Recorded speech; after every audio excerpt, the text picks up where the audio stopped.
system that we Yeah, had yeah, back gotcha. during Desert Shield, Desert Storm. Essentially, they intercept, like you just said. But All right, yeah, all right, here we go. All right, ladies and gentlemen, today is oh, this my bad. I got a stupid notification.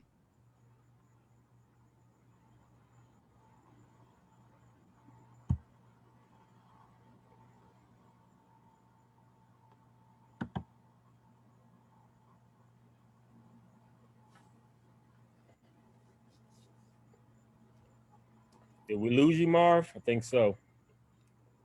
Yeah, I think he's gone. I'm trying to change my name.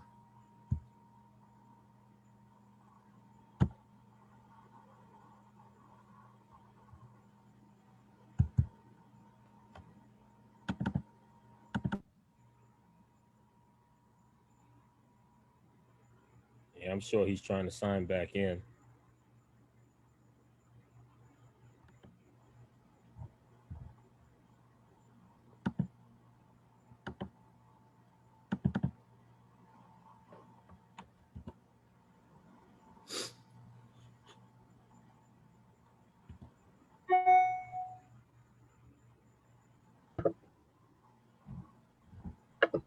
My bad. Let's try this again, y'all. I hit the exit button instead of exiting out. Today is July 29th, 2021. Most gracious Heavenly Father, we thank you, God, for yet another opportunity in prayer. We thank you, God, for allowing us yet to see this day, oh God. I ask you, God, that you will bless your people that are going through, oh God. I ask you, God, that you will feed the homeless, that you will feed the hungry, oh God, that you will just clothe the unclothed, that you just be there for your people in a time of need, oh God, whatever their faith is, whatever their belief system is. And I God, I ask you, God, that you will show up in their life in a mighty way, oh God. Thank you, God, for the viewers. I thank you, God, for the guests as well. I ask you, God, that you will bless them and their household and family as well as we partake in this conversation tonight about the crisis that's going on. We ask all these things in the mighty and the matchless name of Jesus Christ, we pray. Amen. Man, Um, welcome, everyone. Um, shout out to all the born days over the weekend. My man Kurt Chin today, actually. Marcel last week. Um, everyone. You know who you are. I can't. I gotta make sure I mention Beverly Tucker, top fan, top viewer, who celebrated her birthday this weekend in Chicago. Shout out to her and the family. Glad she enjoyed it and it was memorable. Know that I love you, girl. Even got Mike to make an appearance, a public appearance. So we'll only do it, but congratulations to you. Um, Heartfelt condolences again to the Westbrook family who we celebrated his life over the weekend. It was a great service. His father did a great job with the obituary. They did a great job just putting the service together. We remembering you, bro. Um, Me and Steve even got some shots up in your honor Sunday. Like I said, we got some shots up. We didn't play. And I learned Sunday officially. I'm retired from rec ball, all that did. I'm just a shooter now. But man, we're gonna miss you, bro, and know that you're gonna be remembered. And thanks for all your contributions to the city of Nashville, the inner city of Nashville, the programs that you put together and you started. Those legacies will continue to go on, bro. So thanks for your contribution. Um, and also, I want to send my deepest heartfelt condolences to Sharonette Smart, who lost her mom. They'll be celebrating the life of her mom on tomorrow. Know that girl, my sincerest condolences and prayers are with you. I pray for strength. I pray for comfort for you as you eulogize your mom tomorrow. I know that that's not something that any of us really could imagine or want to do, but I do believe that you're the right person to do it because you're going to be able to represent for your mom like no one else could. So, my prayers are with you, and just know that you got people out here that's rooting for you, and we're with you. So with that being said, tonight we're gonna I want to use the word educate because I'm sure a lot of the viewers don't really know what's going on as far as the conflict of Israel. So I want to start it in like a basic. Pretty much no offense to nobody. I'm not trying to say that you guys are dummy, But I want my special guest tonight to kind of talk about this, like we doing a book for dummies, you know, for at the very basis level, because there's so many layers to this conflict historically, you know, as far as land, what parts in the different countries and the ones that play a part in it, how did these things come to be? So we're gonna really get into this conversation tonight. As usual, if you guys have any comments or you have any questions, you can feel free to put them in the comment feed, as well as I'm asking everyone that's watching, or whenever you get a chance, to share this on your page so that your friends can get this information and see the show from your page too, if you would be so kind. Um, so I want to start tonight with introducing my guest, my man Monte Early. Met Monte a couple years ago, solid brother. Actually, when I got down here to North Carolina, married my girl Tracy. You know what I mean? And that was a connection. I was like, from the first time we met, I don't even remember what we were talking about, but I was like, yo, me and this dude could talk for days, because you know a lot of people don't like to talk about controversial topics, or whether it's in church, outside of church, politics, whatever. And I'm here for all that. I want to talk about the things that nobody wants to talk about. Especially me, I absolutely love it. I was watching Trevor Noah talk about this conflict in Israel and Palestine on YouTube, and the first thing that he said is just mentioning the Palestine and Israel conflict was about to get him unfollowed and possibly blocked on social media, because it's that sensitive of a subject and a topic. So all the more reason why I feel we need to be talking about these type of things here. So those that are not aware, we're gonna get a lesson, and we gonna learn tonight. But I want to introduce Monte Early first. You know, being that he's a first time appearance on the Marvin Bennett Jr. show. Greet the people, Monte. Tell them a little bit about yourself, bro. How y'all doing? Not an expert on this at all, but well read, and as Marvin said, I don't don't really stray away from controversial topics. You know, I grew up in a generation where you didn't have to be politically correct necessarily. And this whole PC thing, I think, has dumbed down a lot of the world, and we can't have the type of discussions that we want to have anymore. Absolutely, man. I absolutely hate that word, politically correct. Like, where did we get that from? Well, the funny thing is it really stemmed from civil rights and people becoming woke in the 90s, and being respectful of others' beliefs, their ethnicities and things of that sort. So, you know, there used to be a time when you could do off-color jokes, no matter what the environment. Yeah. And then at some point, it just became not cool to do it, especially, you know, when you're at work, you know, creating hostile work environments and things of that sort. You know, we saw a level of tolerance that maybe went too far. It evolved too much to where now we can't talk about just about anything, you know, without offending somebody. And that, like I said, I don't want to turn it into this, turn the show into that. But like I said, I mean, just who's on that committee to determine what's disrespectful. I was having a friend with a conversation the other day, like, Kev, you know what raw and delirious is to us. Like, Eddie couldn't even release those in this day. That's You true. know what I mean? That's I think true. about one of my favorite Now, because of all that, you know, the censorship and all that, I hate it. Right. I think about one of my favorite movies, which is Blazing Saddles. And Oh, man, God, yeah. what? And you think about Blazing Saddles being released today? Oh my No. God! There's no way in the world. There's no Couldn't way. happen. Yeah. No I way. mean, if you look at a lot of the comedy from the 80s, from the 90s, even the early 2000s, you know, people could get on stage and they could say just about anything. And it wouldn't be taken as you know, somebody jumping on and saying the N-word. You know, and now just about everything is the N-word, you know, whether you're talking about someone's gender, someone's sexual preferences, or whatever, someone's race, their ethnicity, what religion they are. You know, pretty much everything is the equivalent of the N-word now, and offense is taken way too easily, you know, versus when we used to be a little bit more thick-skinned and we used to appreciate comedy as comedy. Now, you know, even like with satirists like Trevor Noah, for instance, you know, some of his stuff probably offends a lot of people.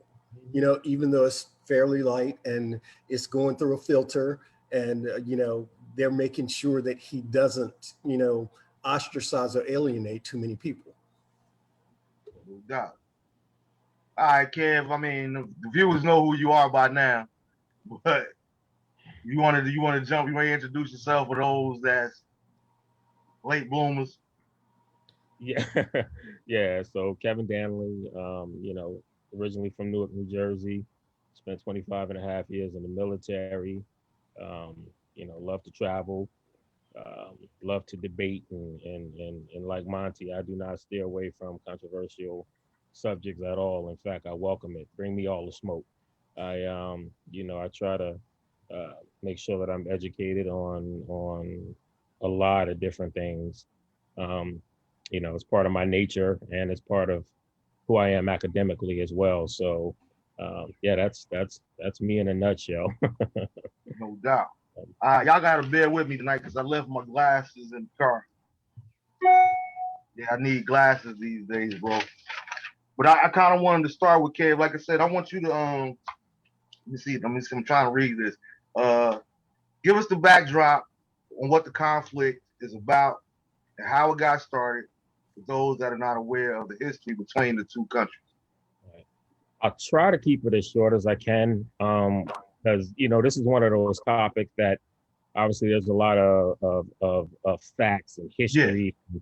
Not everybody wants to just focus on all of that. You know, we want to try to get into some of the meat. So I'll try to keep that part of it as short as I can. Anyway, and I hope this is interactive as well. I hope, you know, people have questions and comments that we can address as well. But without going back to, and inevitably, a lot of times these conversations, or this conversation specifically about this conflict, ends up going back to the Bible, you know, because of the covenant that God made with Abraham and Moses and all of that, involving Israel and Isaac and all that. But for me, the reason I don't like to focus too much on the biblical side of it is because no matter what you believe about what God said about that land belonging to the Israelites, the fact of the matter is, over all these centuries, that land has belonged to many different people, right? And for 400 years, actually for more than 400 years, but for 400 straight years uninterrupted, the Palestinians lived on that land. Gotcha. Right?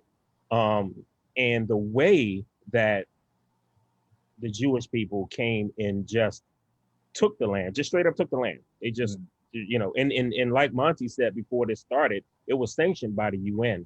The way they just did that was equivalent to someone coming into your house and saying, you know what, God told me some years ago that this land was mine.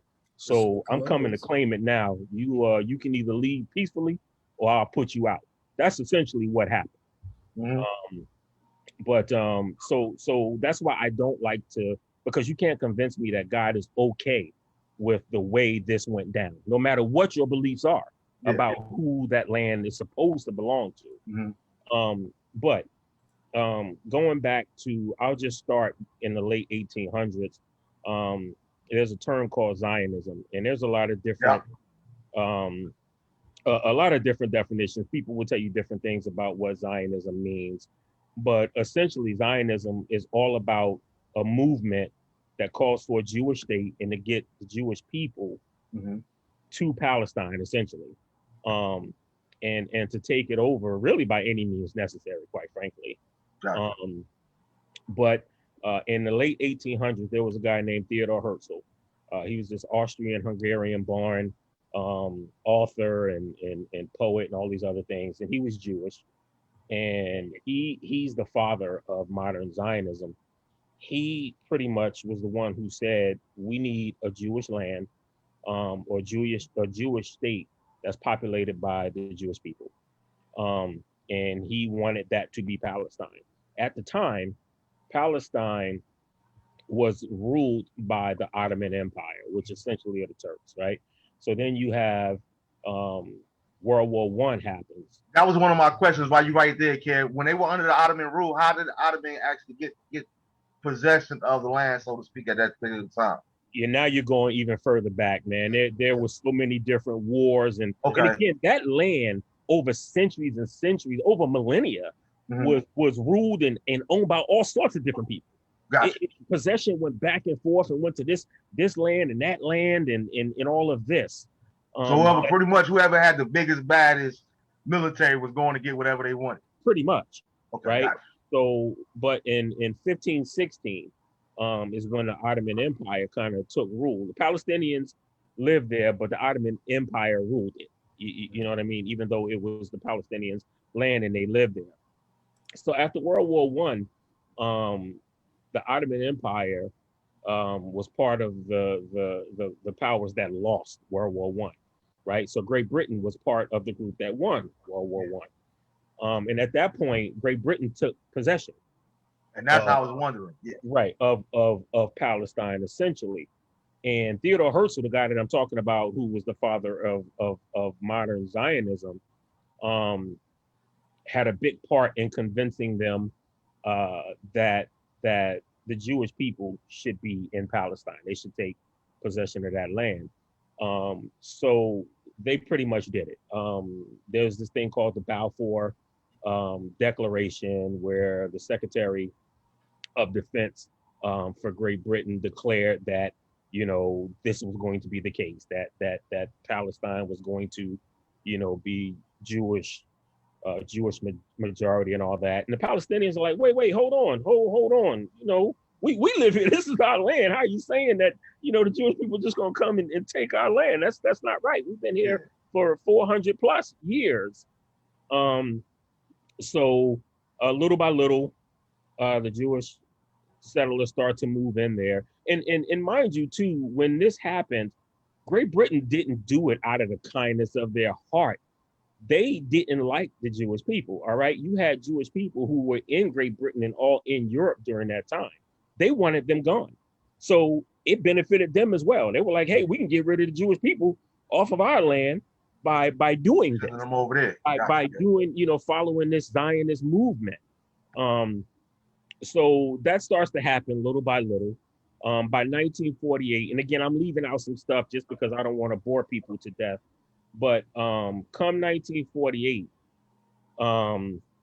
essentially things had gotten so bad with Palestine, you know, kind of disputing and everything that was going on between the Jewish people and Arabs, the Palestinians, that Great Britain essentially were like, you know what, we're gonna wash our hands of this.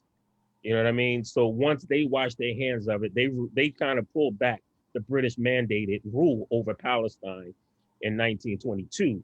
So they said it was going to happen in 1922. So when it officially happened, Israel declared themselves, or the Jewish people declared Palestine now Israel. This is Israel, the Israel state as of May 14th, 1948, right? So the very next day, May 15th, 1948, war started. The Palestinians, along with help from some of the other Arab nations in the area, Lebanon, Syria, and some others, fought. They fought Israel. Unfortunately, they lost.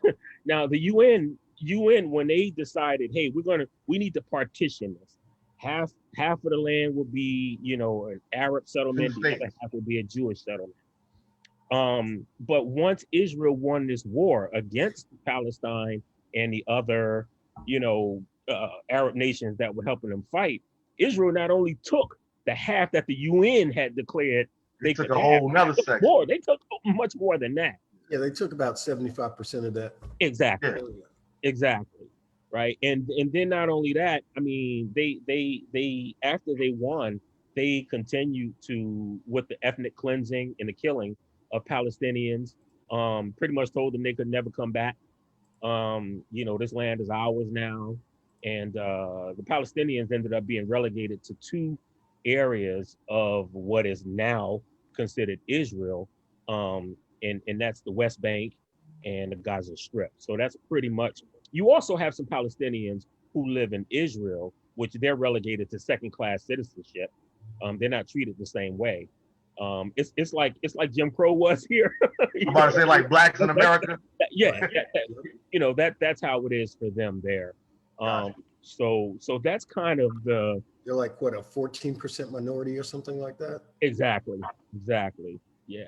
So that's kind of the history going back without really talking about what's going on right now. So you asked me to talk about the history a little bit. So I don't know if you Yeah. want to add anything to that, Monty. No, you touched on like almost every point that I was going to make as far as the history without going back too far. And then when we try to go back to biblical, like you said, what we're seeing today has nothing to do with the Bible. Absolutely not. And honestly, it doesn't have anything to do with religion either. It's all about nationalism and a land grab. And that's all it is, to force these poor people out. And right now, the majority of the population of the Gaza Strip are actually refugees. Yep. And it's really all about nationalism and a land grab. That's all it is. And yeah, I'm glad you said that, because I wanted to clear that up too. Because even when I would hear about it in different circles that I would hear about, 9 times out of we hear it all the time. Most wars are created because of religion and this here and that there. Where no, this one is not. This has nothing to do with religion whatsoever. Because if I'm not mistaken, in some of the research that I was doing for the show, at one particular time, you had all three living together. Yeah, right. absolutely. The Jews, the Arabs, the Muslims, and the Christians. Yeah. Like they all were living together peacefully. Yep. So like what happened to break this peace? What one day it seems like Israel, in my opinion, who seems like very much the aggressor in the whole situation. Israel didn't exist. I mean, biblically, it's a people, the name of people, but it wasn't a place. The nation of Israel didn't exist prior to what, 48? 1947, right? Yeah. Right, 47, 48, sometime around there. And then, the rest of the world just decided. And I think Kev brought up some really interesting points in that historically, in Europe especially, you saw Jews being a hated class of people. Absolutely. Or the Jewish people being a hated class of people. And of course, you saw what Hitler did. And all of this contributed to Jews needing somewhere to be, because they were discriminated against in almost every country in the world. Jewish people didn't have a great reputation even here in the United States. And that still goes on to this day to some degree, with all the stigma and the just the negative context that, I mean, if you think about some of the slang that was used prior to being politically correct, there were some that had to do with being Jewish. And, they've held a sort of negative context, and, they have been the persecuted people for a very long time, and they needed somewhere to belong. And it just turned out that this was a point in history where the world was willing to basically throw them to the wolves by sticking them in the middle of all these Arab nations, where the only place they had to run was to the sea. Exactly. And I think they really kind of set that up to thinking that they would not survive in that area. And now, I'm glad you just made that last statement, and maybe you guys can help me with this. And I'm quite sure you're familiar with the characters. I know who Mark Lamont Hill is to you, but when he made his speech about it, and he used the phrase "from the land to the sea," CNN fired him supposedly because that was inciting a revolt and a revolution for the people to rise up and be violent. How does that phrase "from the land to the sea," how does that apply to like hate speech? It's the river to the sea. River to the sea. But yeah, and give me one quick second before I address that. I wanted to go back because Monty raised a very good point, and it made me remember that I left something out when he talked about the Jewish people being persecuted, which they absolutely have been.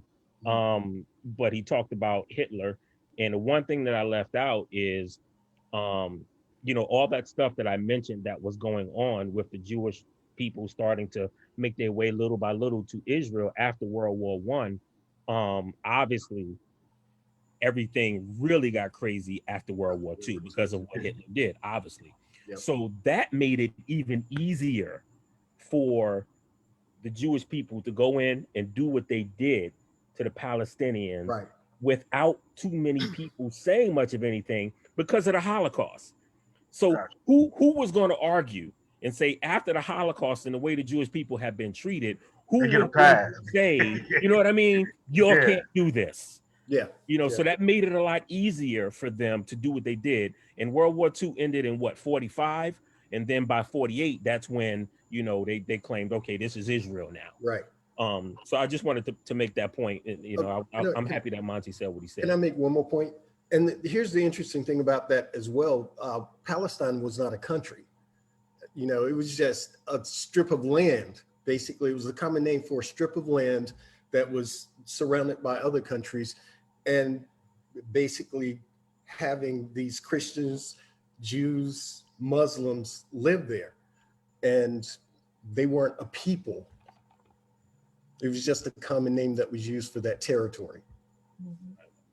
And it's the one thing that I find interesting out the whole thing, and I don't want to change the subject, but we talking about how the Jews were persecuted and everything. I find it amazing that, you know, when you think about the banks in New York and Marcy's, Texas, like, how is it that Jews were able to thrive and be who they are financially today, where blacks can't seem to do the same thing? That's a whole other topic and a whole other show.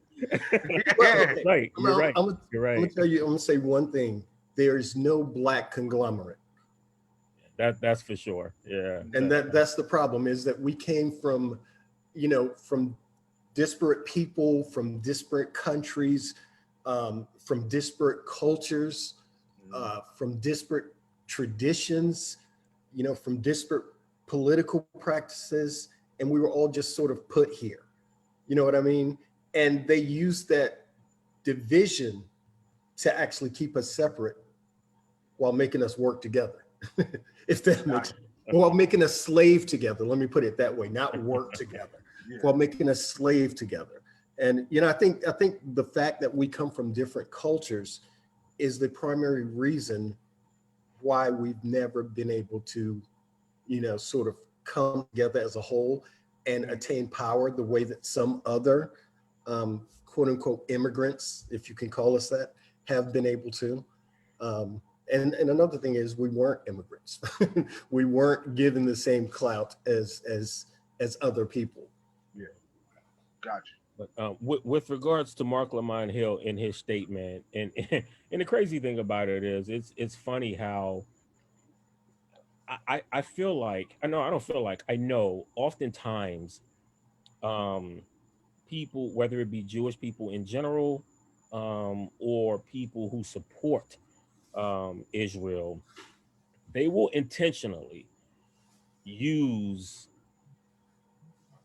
the Holocaust and the persecution and all of that, and they'll throw that word anti-Semite out to you in a heartbeat to make you change the topic. It happens so often, and you can't conflate the two, because just like Mark Lamont Hill, I'd be the first one to tell you I am against anti-Semitism. I don't think that's right. You know, but just because I have a critique of Israel and what they're doing to Palestine doesn't make me anti-Semitic, because I'm not. You can't conflate the two, and people intentionally do that. Right. And that's kind of what happened with Mark Lamont Hill. And the river to the sea is a term that has meant a couple of different things over the years. Jewish people see it as saying, wipe out all Jewish people from the river to the sea. All right, from the Mediterranean Sea to the Jordan River. That's what kind of encompasses Israel, Palestine. So they see it as, when someone says that, wiping out the Jewish population. Whereas other people view it as meaning having peace and having accord, I guess, from the river to the sea. And that was the way Mark Lamont Hill said it.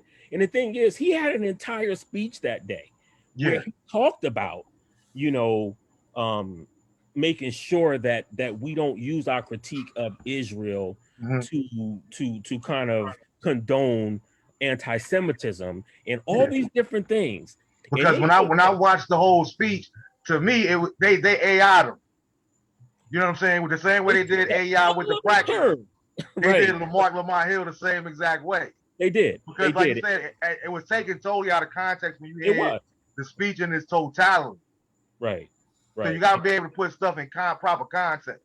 Absolutely. And they took that one term that he ended with essentially and just disregarded everything he said before that and took it as though he was saying to wipe out the Jewish population from the river to the sea, when he made it perfectly clear throughout the entire speech that that wasn't what he was about, you know. So that's where that whole thing, you know, kind of came from and went. So but he's thriving anyway. You know, that's my boy. I love me some Mark Lamont Hill. Yeah, So you're gonna keep on winning. You're gonna keep on winning. yeah. Let me see. That was, you kind of touched on that because I had one of the questions I had was, would you compare how when Israel won the Arab and Israeli war and took the land to how the British did to the Native Americans here in America? Right. Yeah. It's pretty much the same thing, right? Yeah. Yeah. Yeah. It is. It really is. It's exactly the same thing. You know, it is the same. You know, and again, I think about, I had a conversation with my mom recently because, you know, obviously how she is and being a devout Christian and all of that. And we got into the whole thing and she's like, well, you got to be careful when you say things like that, because according to the Bible, you know, the Jewish people are the chosen people by God and all this. And I'm like, Mom, that's your belief. That is not my belief. I know what the Bible says. I know exactly. I know the scriptures. I know that. But again, like I stated earlier, you can't convince me that regardless of your belief, that God is okay with what has gone down there. Absolutely, You can't convince absolutely. me, you know. And again, like you said, we don't avoid those topics. I'm a Christian myself, but you know, I would challenge like people that make that same statement. Well, you know, God say that the Jewish people are the same. God also reprimand his people when they get out of line too. Yeah, right. I'm with you, Kev. Like the God that I've grown up to believe in and serve, and I don't see him okay with this. Like because you're the chosen, you could just go take whatever you want to as far as the land and all that. Exactly. That ain't cool. No, not Because guess what? God also chastises them whom he loves. Yeah. You know what I mean? So you got to be careful how you treat other people. That's all the word. You know what I mean? Be careful what you sow. You know what I mean? Because you shall reap. Everyone will get their just reward. Absolutely. And your just reward might just happen to be, you know what I mean, that you gonna take a major L just based off of the way that you treated other people. Yeah. You know, so we have to be careful with that there. Yeah, they may be the chosen people, but just because you chose it don't mean you get to do whatever you want to do. Right. You know what I mean? I don't like I said, I'm with you. I don't think that lines up with God's agenda. I see the viewers out here. What's up to Siva, Jen, Beth? Y'all come on with y'all comments and y'all questions. And let me know if this is interesting or is this helping anybody or educating any of you guys as you're watching this. You know, I think about the fact that, you know, as I stated earlier, that, you know, the Palestinians have now pretty much been relegated to either the West Bank, to the Gaza Strip, or second-class citizenship in what's considered Israel. Yeah. But when you talk about the West Bank, the West Bank is more than 50% occupied by Israeli soldiers. Right. You know, even though it's considered to be part of Palestine, you know what I mean? And then the Gaza Strip, let me put this in context a little bit regarding the Gaza Strip, right? The Gaza Strip is it's roughly the size of Detroit, right? Detroit has about 700,000 people living in it. The Gaza Strip has 2+ million people. In the same land area. Yeah. I think in the same land area, with no real running water. Electricity, the way Israel gives them electricity is very spotty a lot of times. In fact, the Gaza Strip is 95% inhabitable, yet you have 2 million people actually living there. Right. Wow. You know what I mean? That's atrocious, bruh. Yeah. Yeah. And another thing with research, Kev, like I said, you're more familiar with that area over there. I was looking up something, and it was saying that even with the Gaza Strip, when you talk about the Gaza Strip, like I think people got to understand that, you know, you got to talk about two different sides of this particular area where when they tried to split two states, half for the Arabs, half for the Jews. Right. But how was it that with all this fighting going on and all this taking land by the Israelis, how was it that Egypt still controlled the Gaza Strip or the canal rather? Oh, the Suez Canal. Yeah. Yeah. That man.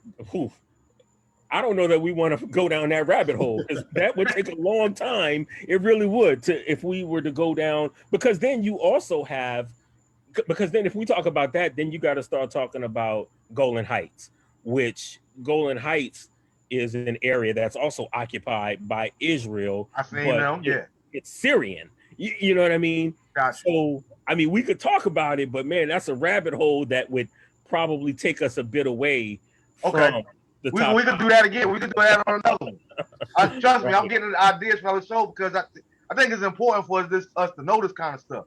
You know, like I said off camera earlier, I think it's sad that we live in a society nowadays where, you know, if it doesn't affect my day-to-day life, I really don't care about the atrocity that's going on the other side of the world or the genocide and just how people are being treated.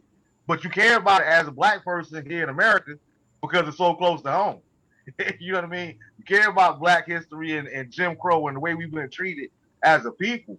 And the thing we got to realize is it's just not here in America. These is going on in various other countries. So I believe that they're no understanding they fight for justice, their fight for equality. I think it's just as important as understanding ours. The other thing too is that I would say, because I had someone say to me, well, why should I care? You know, as a black person in this country and everything that we're dealing with, why should I care about it? I said, well, in my opinion, there are a lot of different reasons why you should care. But if if we take off the table just because of being human and being human, you know, human nature and caring about your fellow person, even if we take that off the table, how about the fact that you're a taxpayer? All right. And the fact that we send $3.8 billion, not million, billion with a B, all right, every year to Israel. All right, we're paying for that. That comes from taxpayer dollars. We are helping Israel in what they are doing.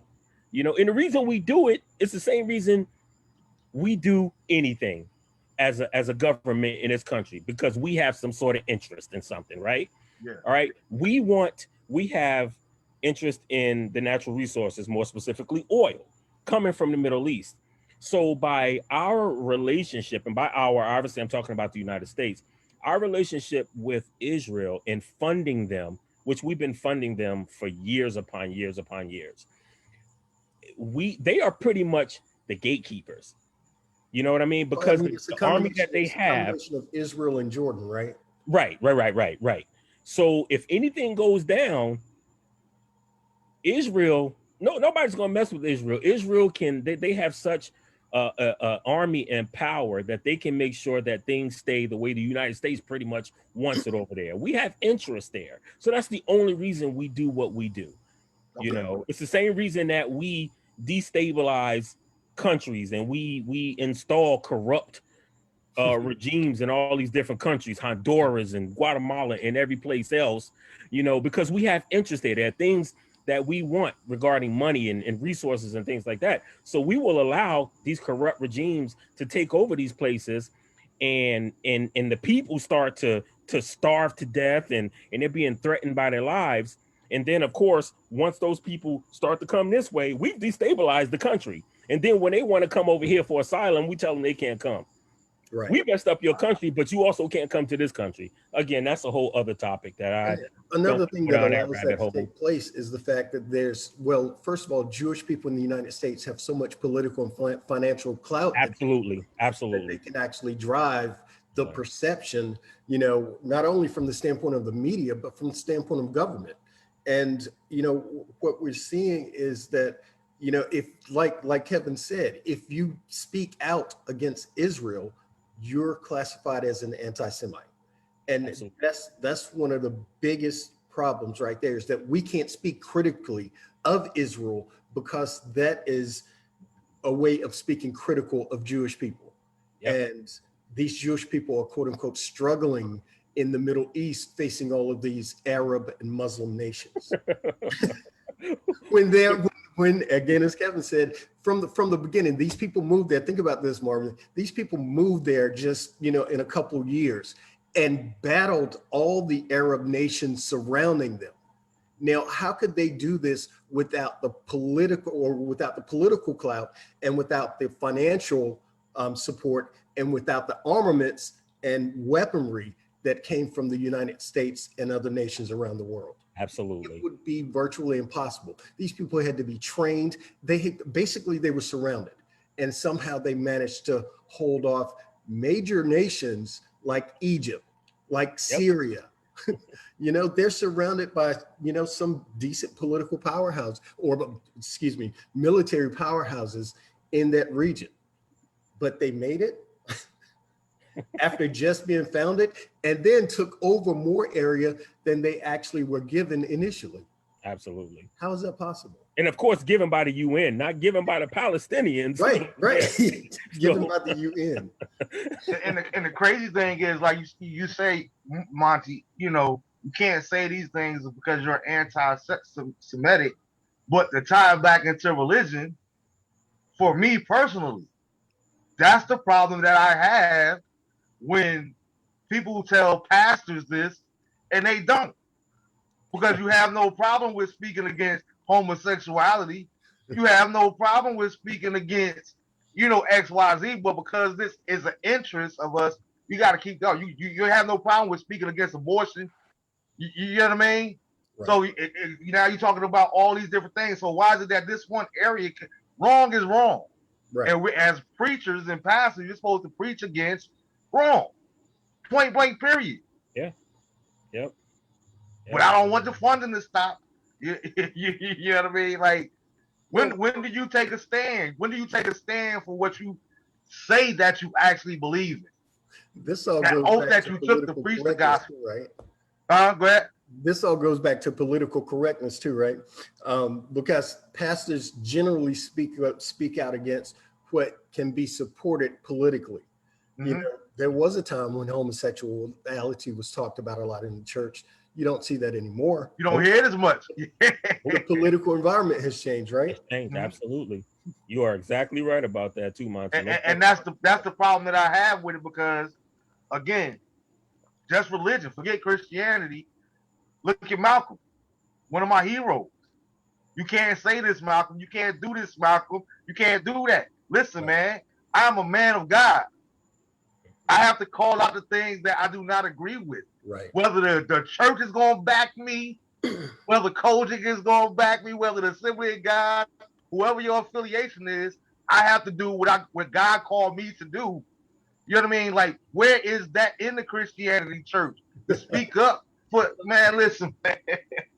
I'm not even going to get no tyrant. Right? It's ironic that you brought up Malcolm X in this topic too, because, and that's my dude too, but he spoke out. This was a topic that was near and dear to his heart. Yeah. So Israel and Palestine conflict. He spoke out against it quite often. You know what I mean? In fact, so did Martin Luther King. Right. You know what I mean? They both did. They spoke out against, against this. So it's ironic that you would bring him up while we're having this topic about Israel and Palestine. So it's crazy. Yeah, because I just believe, whether you call him Allah, whether you call him God, whatever your faith may be, if you believe in a higher power, if you believe in an Almighty, if you believe in a Creator, we are His handiwork, so to speak. I tell people all the time, I don't care how many miracles you seen performed, how many miracles or testimonies you have personally. God is not getting off the throne, coming down here physically, doing anything. You know what I mean? He uses individuals to be blessings and to bring about miracles to other people.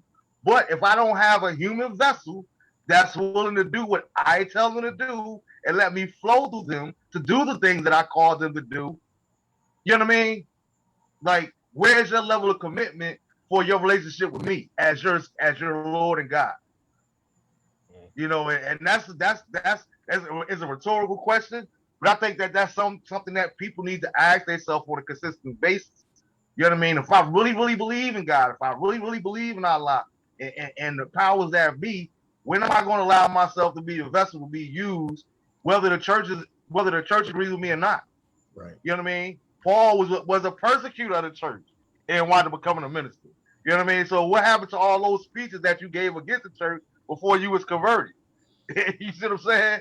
Yeah, there's not enough of that out there, man. These days, man, most of these preachers, I shouldn't say most, but a lot certainly don't seem to have the stones to speak up against things that exactly what Monty said. You know, if it's based upon politics, and when the landscape changes, and the narrative changes about a specific topic, then the same thing happens in the churches. You Right. know. So, and it's unfortunate that it works that way, that you don't have enough of them who speak out and they just kind of go with the flow of things. But, you know, And I think you guys both kind of answered my other question, but I'm gonna ask it just so it's clear for those that don't know, like me. For the most part, Jerusalem, is it controlled by the UN? no, it's pretty much controlled by Israel. Oh, so that my question was like, Donald Trump as the U.S. president, how did he get to decide that Jerusalem was going to be the capital, the Israeli capital? he didn't decide so much as, how can I put it? It's something that's been up for debate. All right. It's been one of the main sticking points, actually, with regards to there have been instances where Palestine has said, because Palestine hasn't wanted to, they haven't tried to, for years now, it's not been about kicking Israel out and taking Palestine back over. They want it to be, at this point now, they just want peace. They want to have their own land. But a lot of times Jerusalem has been used as the sticking point, because Palestine says that Jerusalem's theirs, and of course Israel says it's theirs. And then Trump just up and said that we are going to recognize Jerusalem as being the Israeli capital, essentially. But internationally, that doesn't necessarily carry weight. Well, I mean, yes and no. It depends upon how you look at it. It carries weight just because the United States carries weight, and he was the president of the United States at the time when he did this. So from that standpoint, it carries weight. But of course, to the Palestinians, they don't care. I'm about to say the Palestinians, we don't care what you call the capital. We know what it is over here. Right. Yeah, gotcha. You know, but just today, literally today, in a section of East Jerusalem, 2 days ago, Israel decided, they just up and decided, there's this one village called Silwan. It's in East Jerusalem, and it's a Palestinian village. 2 days ago, Israel said, you know what? We want to build a religious theme park in Silwan. So everybody who lives there, all 1,500 of Palestinians there, y'all need to tear down your property so that we can build this religious theme park. But here's another point too. Whenever you tear down your property to do whatever, whether you're going to rebuild something or do whatever, you have to pay fees to Israel to do it.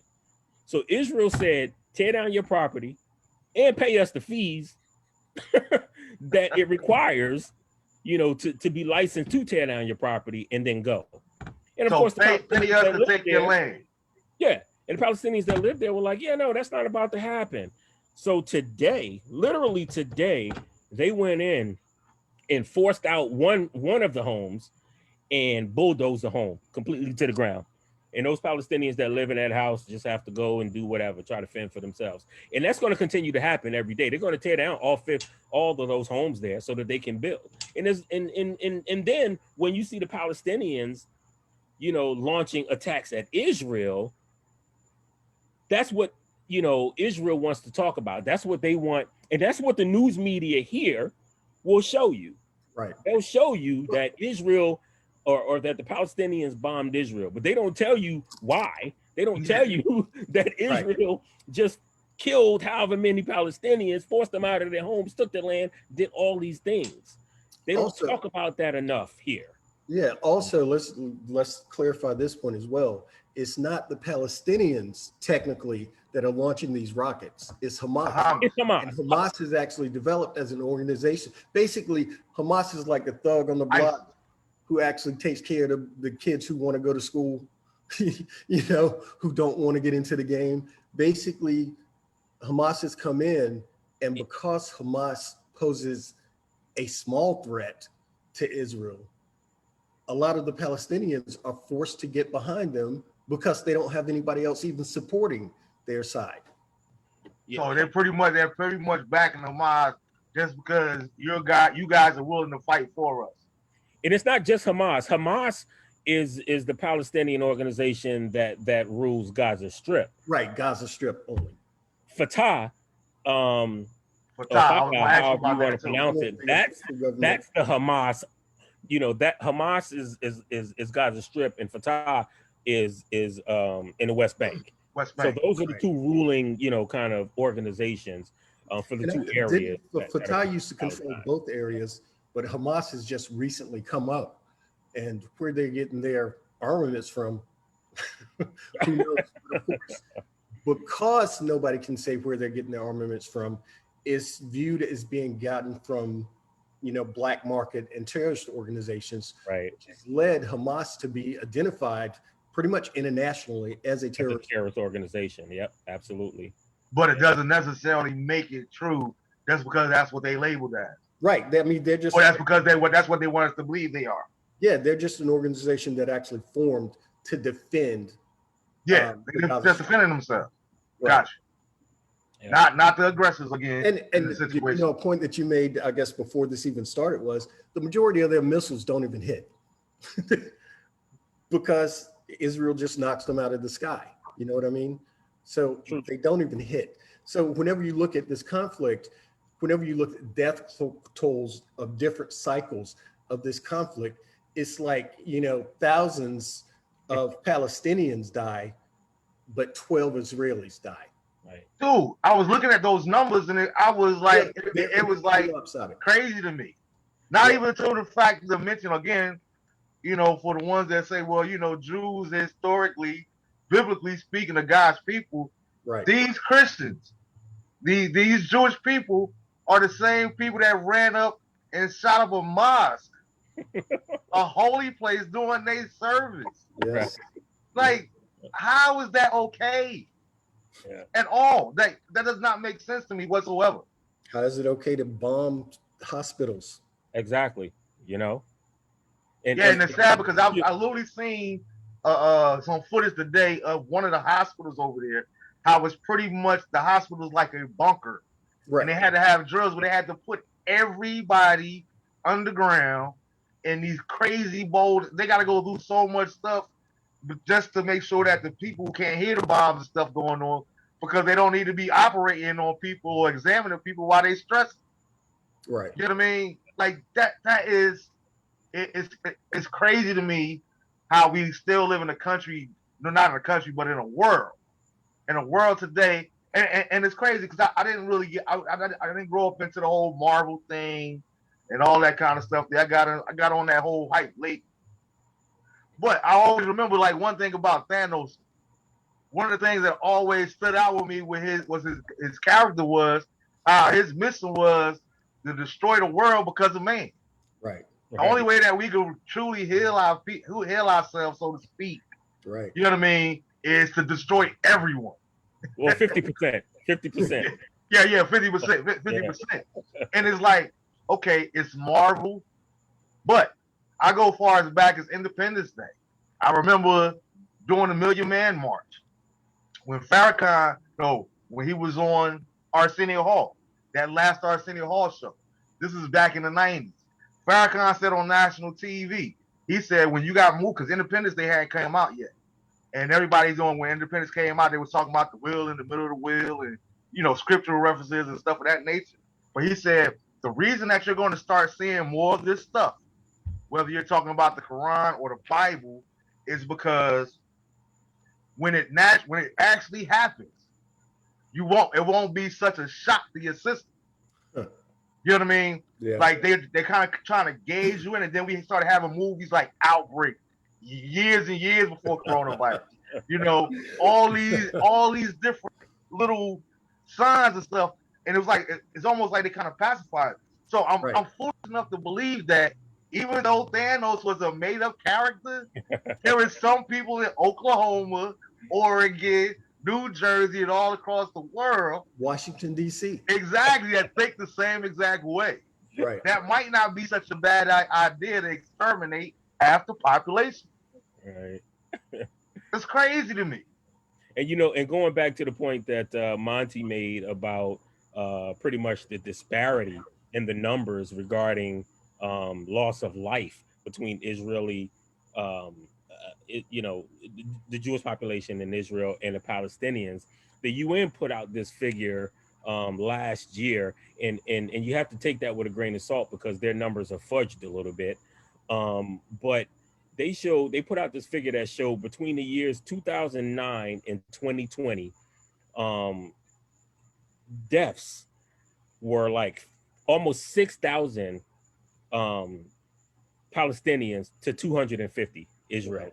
Yeah. You know what I mean? So that just shows the disparity in the numbers, even though the media over here, will have you believe that it's the Palestinians or Hamas.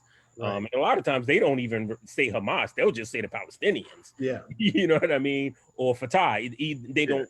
They won't point out either one. They'll just say Palestinians, but they'll have you thinking that they're initiating things and they're killing all these, Jewish people in Israel, and that's just not the case. Like Monty said, half of the time, those bombs don't even connect. Mm-hmm. And it's crazy. I don't believe those numbers anyway. That's one thing I've always shied away from. I'm not saying that they're not factual. I just don't trust them. You know what I mean? Well, you know what I mean? I know that there are numbers. And the reason I always felt that way was when you went to Turkey, when you went to war, and during the Iraqi war, like just knowing what war is, you know what I mean? I can't act like I've never been in a war. But knowing what war is, what it actually is war.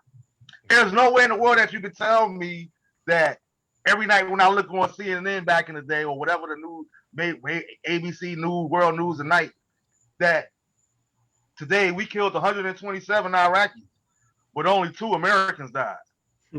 Like that, the disparity, it just don't sound right. I would think that more people, and I'm not going to put you on the spot. I don't even want to talk about it with you, Kev, especially on camera. But I would think that more Americans die from friendly fire in a day than the actual war. You know what I mean? But like you say, they're not going to tell us those numbers. They're not going to put it out those numbers out there because at the end of the day, I always tell people this, and I can't stress it enough. The news is not really the news. The news is just what they want you to know. And in a lot of instances, man, and don't get me wrong, I'm not defending the news at all because Lord knows they will, twist and turn things and report on a slant all the time. But a lot of times when it comes to situations like that, they don't even have the accurate numbers. Right. They're only given what's been released to them. Why? Because everybody wants to be the first one to break a story, right? Whether it's factual or not. Right. Like, come on, man. Do your due diligence first before you give me those numbers. I mean, also because they have going to release the real numbers with that stuff most of the time. So they have no ability to tally those numbers. They can only take what the government decides to give them. Exactly. Mm-hmm. Whether it's accurate or not. Right. And most times it's not. So to my point, that's why I say, hey, I watch it, but I don't have no faith in the news just for the simple fact that I know that it's controlled by a narrative, first of all. Absolutely. And the only thing they're going to really let you know is what they want you to know. I always said to me, the real news is what they don't tell you. Yeah. And absolutely, you got to know that those numbers aren't completely accurate. The only reason I even put them out there is to show the disparity. You know what I mean? So even though those numbers aren't completely accurate, there's still a large. It paints a picture. You know what I mean? Exactly. So that was my reason for doing that. But exactly. All right. So let me ask y'all this: if you study history, powerful leaders seem to emerge and arise after chaos. Ergo, Germany, Hitler, with the promise of peace. right? Do you see this as an opportunity for this, and who do you think it is in this day and age? I'm not sure I understand the question exactly. Okay, so like 9 times out of 10, when we look at these chaotic situations over the course of history, right? Somebody usually emerges after all of this with the promise of peace. Okay. You know what I mean? Just like if you believe in the biblical, like I try to tell people all the time, my personal opinion, there was no way in the world Donald Trump was going to be the Antichrist. And I'm not trying to be name and bash people, but biblically speaking, it says that the Antichrist, if you subscribe to that, is somebody that talks about bringing in 7 years of peace and breaks the treaty halfway through. Okay, now for that to actually be something that would have to take place, you can't have somebody that's as decisive as Donald Trump. you see what I'm saying? Like, do you see anybody? Because I have noticed this name, and I was going to ask you guys if you heard of him or know what he's about, or your opinions of him, if you don't mind sharing. But it was a guy named Jared Kushner. That name kept coming up as I was doing research, and him talking about the peace and this here and that there. Is it sheep's and wolf clothing, I guess, so to speak, this whole thing? Go ahead, Monty. Man, this is just a hard one to touch on because, I mean, anything we say, first of all, is speculation. Secondly, every president, including Barack Obama, and I'm not sure if Clinton was or not, but has been called or considered at some point in their presidency the Antichrist. Donald Trump from like day one. But even, George Bush was the first one that brought quote unquote peace to the Middle East, I believe. And even Barack Obama was considered by certain people the Antichrist. So anything like this is speculation. Ronald Reagan, go back to Reagan, he was considered the Antichrist, and there was something about his name that people were using that as justification. But it's kookishness. When it comes down to it, the majority of people aren't going to be able to identify the Antichrist anyway, if it comes to pass. False prophets aren't going to be considered false. We probably live in a time where we have the most false prophets that we've ever seen. And so I think when it comes down to some of these sort of biblical signals, triggers, whatever, the majority of people aren't going to be able to see it. When it comes down to it, somebody coming in promising peace, people are going to support him. People were supporting, from the 90s on, peace in the Middle East was, a slogan that was used here in America, that many African Americans, what we were called back then, got behind, and it was something that was supported by the majority of Americans. Yet we still had Israel doing what they do on, a seasonal basis. Basically, when they decide they want a little bit more land, they go in, they demand more land, Palestinians protest, then Israel responds to the protest, which causes violent reactions. Absolutely. And so I don't think there's going to be such thing as, as someone coming in and being in a position of authority and producing this peace. Gotcha. When it comes down to it, people are as people are. And, if it comes down to this mythical sort of Antichrist, we're not going to see him when he comes. Yeah, I agree with you. I agree with that aspect. Yeah, I agree with that aspect wholeheartedly. And I just want to put this out there real quick before you speak on it. For all you believers that's out there that's talking about, I have a spirit of discernment and all this other kind of stuff. Listen, you're not gonna be able to discern that, because if that was the case, if you had such a key with discernment, the scripture wouldn't also say that when he does come back, he's coming back like a thief in the night. No man knows the day or the hour. Right. So if you don't know when the real crisis comes, you're sure not gonna realize when the Antichrist comes. Right. You know what I mean? So I just want to put that out there with y'all. I'm not hating on you. And I'm not we're trying to bring you down back to reality just a little bit. You can have a spirit of discernment, but this is not, it's unavoidable. If you believe the Bible, it's going to take place but you're not going to see it coming.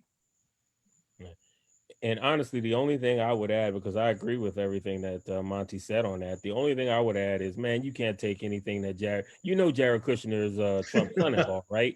I mean, that's his son-in-law. That's Ivanka Trump's husband. Right. So, you Dude, know, I was wondering. That's his Gotcha. son-in-law. So yeah, I mean, so that says everything. That tells you everything. Yeah, that's all I need to know. Yeah, I mean, that's why I kind know. of laughed at the beginning so hard, because I was just thinking about that and then got sidetracked. But pretty much everyone with some sort of authority in Trump's organization was either a relative or basically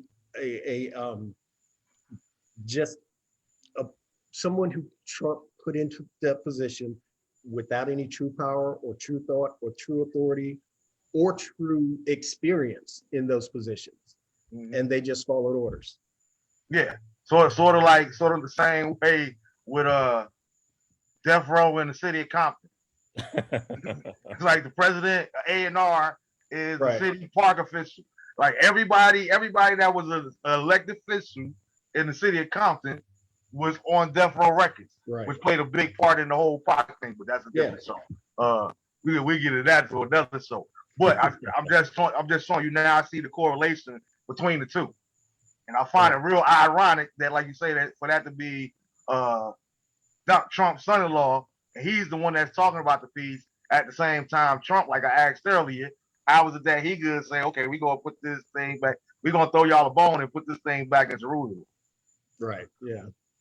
And to kind of tie it up, I mean, I'm gonna let you guys close out or however you want to close out.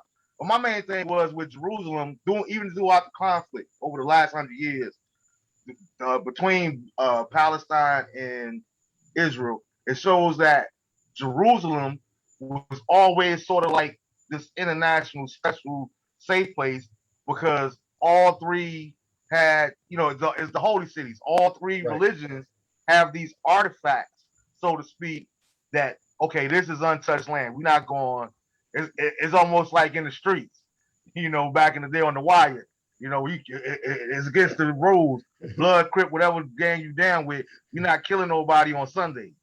You know what I mean? Sundays is off limit. That's the day that we taking grandma to church and all that did. So you can't shoot nobody on a Sunday. Back when Prop Joe used to be off limits. Yeah, exactly. Then they shot up Omar. Grandmama had on a Sunday morning. And the truth is over. But if they could survive together, all three sets of people in Jerusalem for so long, do you guys think that they could ever get back there with the Jewish being responsible enough, which I doubt, but being responsible to say, you know what, we was five. This is what we agreed upon, and we did take 75%. You know what I mean? Do you think that they can ever get back to a place where they all coincide with one another in actual peace, not just talk or not just propaganda? I wish I could say yes, but honestly, I think the answer is no. In this world we live in, and it's always been about power and things of that nature, but it's even, I think that's been enhanced in this day and age, power, money, all that sort of stuff. And as long as the United States continues to fund Israel, nothing's going to change about the way Israel feels about the Palestinians and about the fact that they want all of Israel, to include the West Bank and Gaza Strip. They want all of that to be, absorbed into Israel. They want the Palestinians dead. It's ethnic cleansing. They want them gone. That view is not going to change. I don't see that view changing. And as long as they are allowed to do what they do and break international law, because they are breaking international law, and the UN will quickly tell you that they're breaking international law, but they are doing so with the backing of places like us, like the United States. And we have interest there. There's oil, there's all these different things that are going on, and it's an imperialistic mentality that we have. I just personally don't see it ever changing. I wish. I'm going to continue to speak out and do the things that I do and say the things that I say, regarding Palestine and Israel, regarding all sorts of different issues, because I think that we have to think. I don't think we have the luxury anymore of dividing struggles. And I'm getting a little bit off track, digressing a little bit, I guess. But I don't think we have the luxury you know, I think we all have to think intersectionally at this point. Marginalized groups have to be there for each other. We have to defend each other. We have to speak out for each other. All those sorts of things. We have to come together, because I see that as the only way that anything is going to ever really change, which is why I think internationally and globally as well. When I think intersectionally, it's not just here. It's not just about racism and sexism and you know, LGBTQ and all that sort of thing. It's also about the things that happen outside of this country, because everything's tied together. It's all tied together. So I think we don't have the luxury of dividing our struggles anymore. So I'll continue to do what I do on all these topics. But do I think the Israel Palestine thing will ever change? No, I don't, unfortunately. All right, so before you go, Monty, real quick, being that like you said, we're part of the UN, but because of interest, so to speak, like the UN, do they actually have the power to say, you know what, enough is enough, y'all have done this too long? Like, could the UN say that if they chose to? Man, technically speaking, the UN is a figurehead, really. You know, I mean, the US and some of these other countries, man, have too much power. You know what I mean? And they're not going to fight back against relinquish that. Yeah, I can tell you want to say something, Monte. I'll let you go ahead and speak, because I know I've been speaking a lot. So go ahead. But yeah. Well, think about the fact that the U.S. was able to unilaterally declare war against Iraq without approval from the UN, right? Without support at all from the UN. That shows you how much That's power a good point. it actually has. When it comes down to it, the UN will never step into Israel and actually, you know, bring sanctions or anything like that, because the United States is backing Israel. And because the United States is backing Israel, so is the UK, so is, you know, England. All of our allies. Yep. Pretty much all of our allies jump in that same boat because they are afraid of backlashes. You know, it's rare, and only during Trump have we seen some of our allies sort of slip away or, you know, turn their head from the US because of the things that were going on in this country that weren't representative of what the US has claimed that it represented up to that point. You know, when it came to all of this white nationalism and all that stuff going on, you know, people sort of veered away because it wasn't politically correct. Back to that word again, but it wasn't politically correct internationally to do so. We didn't even see that type of backlash when we unilaterally declared war against Iraq. You know, they just didn't hop in, but eventually they came on board and sent, you know, a couple squads here and there. God, what was the original question? Was something that I was, what you originally asked Kevin, and I was going to speak. Do you think that we could get to the place of peace? The peace, yeah, and that's one of the most mind-boggling questions for me personally that has come up tonight. And the thing is, I think the best decision for Israel would be just to include all of Palestine into Israel and just, you know, absorb the land, but make them citizens and truly equal citizens, because they don't stand to benefit anything from keeping them as second and third class citizens anymore, when they could be part of the workplace, part of taxpayers. You know, they can no longer extort fees from them and things of that sort. But I think that would be the best outcome. But I don't think it's going to happen, because what we see is this sort of trickle genocide that's going on for whatever political reasons. And it could be because if that area, that territory ever becomes unified, then they've got to deal with people outside those borders. And who knows what's coming their way when, you know, they're no longer Palestinians in there. And, you know, there's not this, it's really a civil war. Well, not even a war. Like I said, a trickle genocide, where they're just gradually pushing inches and inches and inches, you know, by the day, by the month, by the year, whatever, you know, until they have all of that land. And that's what they want. But why they politically can't go in and actually just take it all now, I think, is because there would be backlash, and it would be seen as true genocide, since that's what they want to do. Gotcha. And I'll say this too, real quick. You know, one of the reasons that won't happen is because the Palestinians won't go for that either.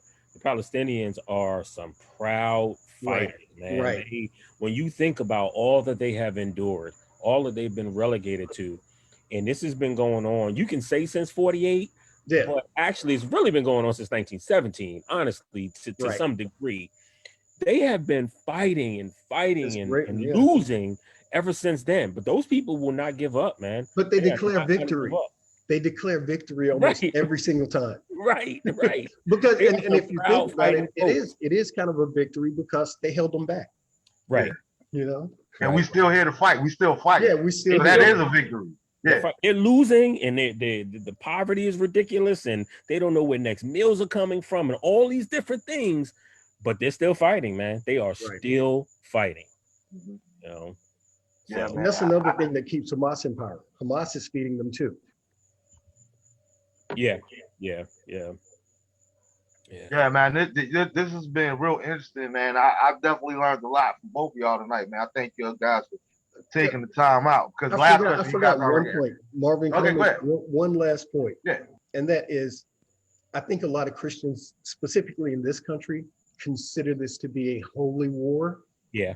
It is not a holy war. It's not even a war about religion, because each of those areas is comprised of the three major religions. And, you know, maybe it's lopsided, you know, 75%, you know, Jewish people in Israel versus, you know, 70-80%, I guess, Muslims in the Palestinian areas.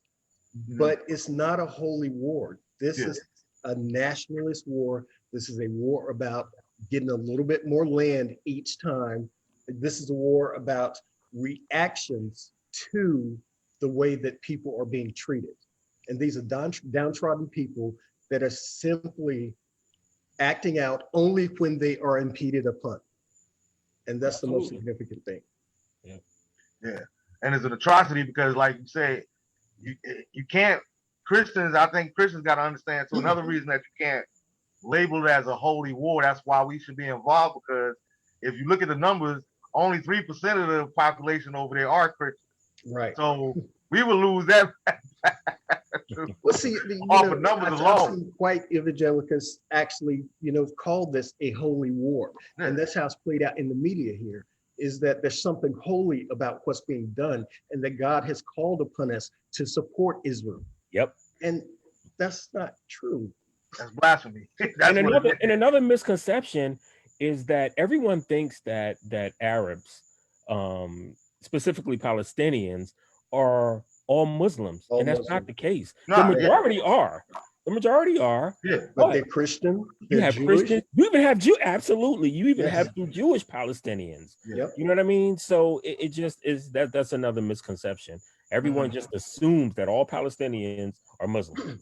You know, and that's just not the case. Right. So again, I will say the majority are, but not all of them. So when Israel, a Jewish nation, is actually bombing Gaza Strip, they're bombing Christians, they're bombing Jews, as well as Muslims. Without a doubt. Regardless. Some of their own. Yep. So it's almost like today, they want to erase history. And you know, but that's like us saying that all white people own slaves. Right. All white people hated us. Right. You know what I mean? The majority did, but not all. Right. So you're going to have a show on critical race theory coming up? Oh, my Lord. Yes. Listen, man. Listen. Yeah. I'm all in on that one, too. Let me tell you, I'm all in on that one. Listen, I was just about to say, because I have another young lady. Me and her were on the phone literally hours talking about this the other day. So I would love to have you guys come on with us to talk about that, because I want to get it. I want to get it, and I want to do it the second week next month, the second Tuesday in July, because dude, I forgot the name of the company, but the company that does our books, that's been doing books for all these years, if you went to public school, whatever that publishing company name is.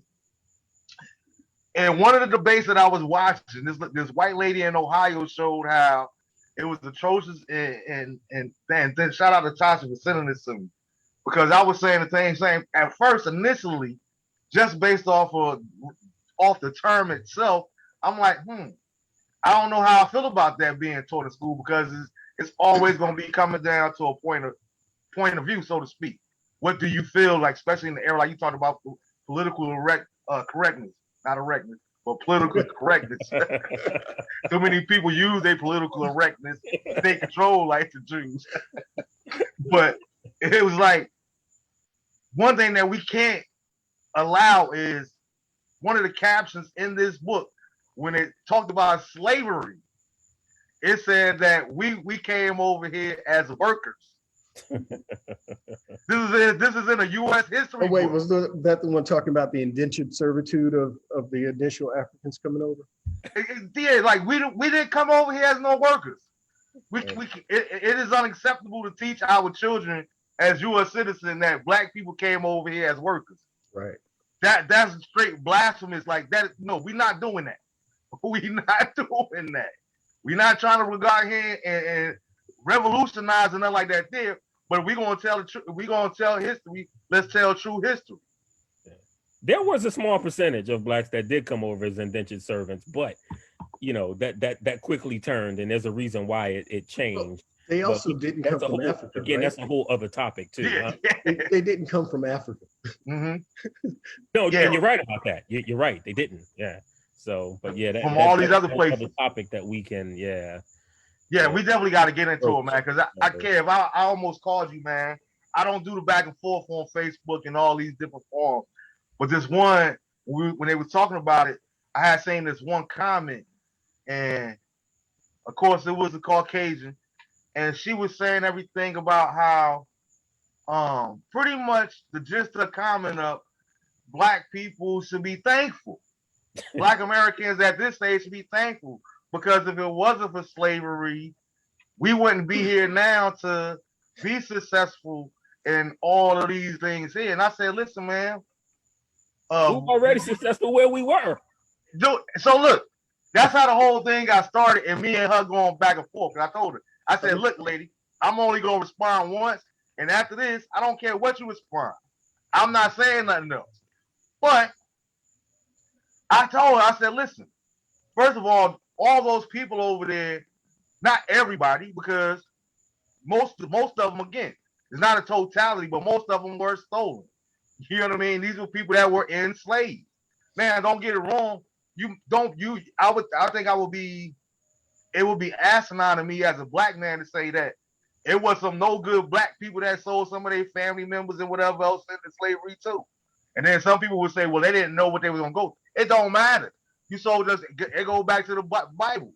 They sold Joseph's own brothers was the one that sold him into slavery out of jealousy. Right. You know what I mean? So it's been happening since the beginning of the time. But for you to tell me, I said, listen, they just enslaved people. They didn't go just getting poor people. We had farmers. We had their own languages. We had our own religion. We were successful over there. We were doing what we needed to do. Yeah. So she tells me, oh my God, that has to be one of the most ignorant things I've ever seen. They couldn't read. They didn't know math. I said, listen, Ken. I almost called you, bro. Man, when I tell you I went on a tangent after that, I said, idiot. Before they were stolen, how do you think that they survived all the hundreds of years before that? Like, how do you think they built the pyramids? They had to know math. Even if it ain't the math that you learned, they definitely had speaking. They definitely had languages. They definitely had ways to communicate with one another. We were doctors, lawyers, scientists, absolutely. All sorts of kings, queens, man. That's inventors. You can't even once she said that, the conversation should have ended, because when that's the person's mentality, you can't even. Yeah, and that's exactly what I ended my post and my comment to. Yeah. I said all I can do is pray for you, but it's unfortunate that you can't help everybody, or you can't educate some people, because they're going to choose at the end of the day to believe whatever it is that they want to believe. And then I would have said, but I'm gonna leave you with this, because tomorrow's not promised, so I'm gonna go ahead and cuss you out today. Okay.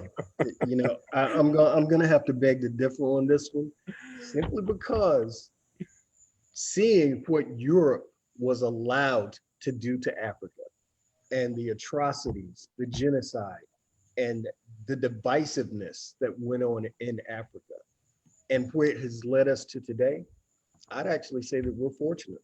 We're fortunate that people came here and died for us to allow us to be who we are here.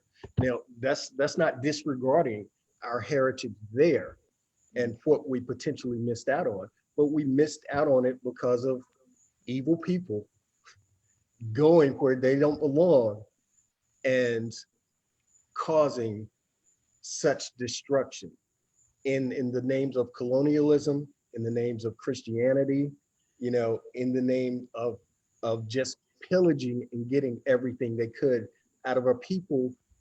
It's kind of just like when they came here, when they came to the United States, the Native Americans gave them, and I'm sure Africans did the same thing, and they just didn't realize how devilish these people actually were. Yeah. So then they were penalized for their kindness and all that, but that doesn't.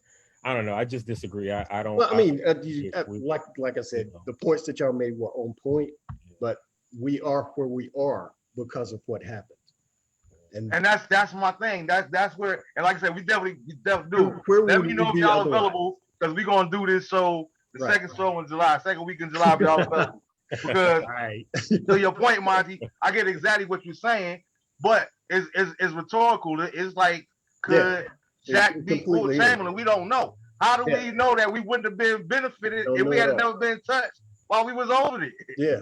You know what I mean? We might have some of that wealth in by now, and you know what I mean? We came from the right bloodline or the right tribe or whatever the case may be. We might have been living a whole lot better life than working the 9 to 5 over here. And guess what? I wouldn't have had no problem with my brothers calling me a king then. And I tell people all the time, you know, people are like, yo, what's good, king? I appreciate it, but I ain't never seen a king that got to go to work every day. So I'm not worthy of a title as a king. I get the movement, but the day I ain't got to go to work and I can make a living just off of being who I am, because being here on earth, then you can call me a king. Yeah.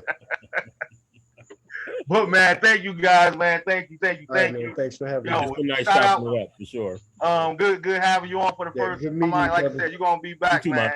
All right, did y'all have anything y'all want to say to the viewers as we close out? Nah, I think everything's been said.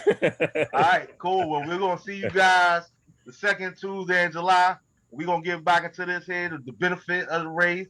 We're gonna get into racial, critical race theory, and we're gonna have some fun with that. And until then, I'll see you guys next week, which will be our first show of the month. So it's gonna be our freestyle show. It's gonna be questions, comments from the fans. We're gonna get it in, have some good time, just talk about some current affairs, whatever you guys want to talk about. And we'll see you guys the following week with that show there. So with that being said, everyone enjoy your weekend. Shout out to Happy One Day to everybody that's gonna be celebrating on this week. To all my Caucasian friends out there, or the ones that believe, enjoy your 4th of July. However you want to word it. I'm not being getting the count. But you want to say something, Marty? They aren't even doing 4th of July this year, because they got their Juneteenth. None of us should, but again, like I said, if that's your thing, happy 4th of July to you. It's not my thing. And we talk about somebody that did 25 years in the military. You know what I'm saying? Absolutely. Because we know as Black people, as Black Americans, that had nothing to do with our day of independence whatsoever, in any shape, fashion, or form. So that's why when you hear us joke about it or say things like that, that's 100% why I do not celebrate the 4th of July, because what it represents, it has nothing to do with me or my people or my ancestors that lost their life and were murdered because of the atrocities that's here. So no, I'll take no part in that. But if you're doing something, I'll come through and give me a beef hot dog. You know what I'm saying? Enjoy some music with you, whatever the case may be. But know that I love all you guys, man. Thanks again for all your prayers and support for while I was traveling over the week. I appreciate you guys. I know that I love all you guys. And as usual, in signing off, DeAndre and Lisha, know that Daddy loves you intentionally, but I also love you unconditionally. Till next week, peace. Peace.